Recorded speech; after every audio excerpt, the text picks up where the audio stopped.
so did not want to do this video. Everybody's stories were just so amazing, and they all were talking about their first encounter with Christ and how they came to know Him, and that wasn't my story, and so I didn't feel like I could connect with that. But the more I thought about it, my story is one of being connected to Christ my whole life, and then going through a really painful time of disconnection.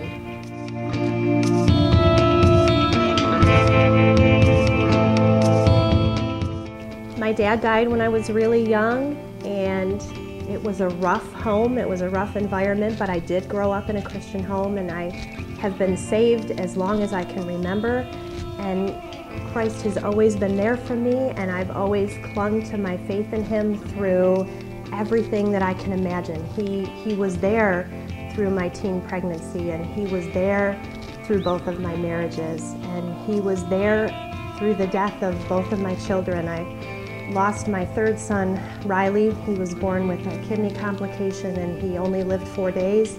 And then my little girl, Brianna Grace, died when she was just shy of her 3rd birthday. We went for what was supposed to be a fun day trip to Nags Head, and she was playing along the ocean's edge, and a rogue wave came and swept her out, and she drowned that day. And so we went for a fun day at the beach, and we left without our daughter. He was there when my husband had an affair and came home, and our marriage was restored. And then just weeks after after Brianna died, I found out that I was pregnant, and he was there as we tried to navigate that whole confusing situation. And he just, I didn't lose my faith, I was able to cling to it. And then about 2 years ago, my husband, right at the height of, we were leading worship together, and I was doing some preaching, and our ministry was growing, and our family had finally settled down, and the kids were doing well.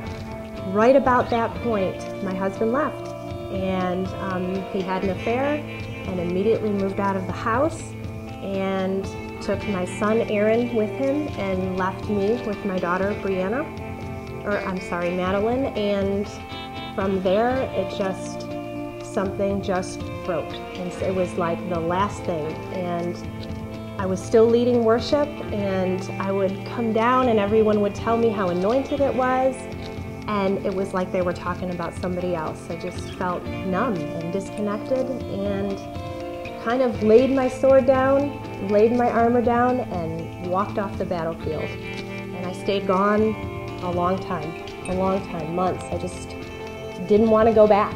And Julia Nelson just said, you gotta come. City life is different. You'll be accepted where you're at. You're gonna be loved.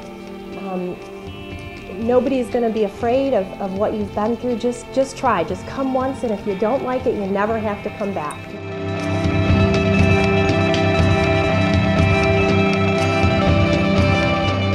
Well, I came and I cried all the way through worship, and I cried all the way through the Word, and then I came again and I cried all the way through worship, and I cried all the way through the Word. And Pastor Fred came up to me afterwards, and he said, sometimes when people get to know us, they're expecting us to be something that we're not. They expect that they're going to see Rachel, and then they get to know us, and the veil gets lifted, and it turns out that it's Leah. And he said, that's never going to happen here. You're safe. And when we lift the veil, you're always going to be Rachel to us. And I knew that I was home.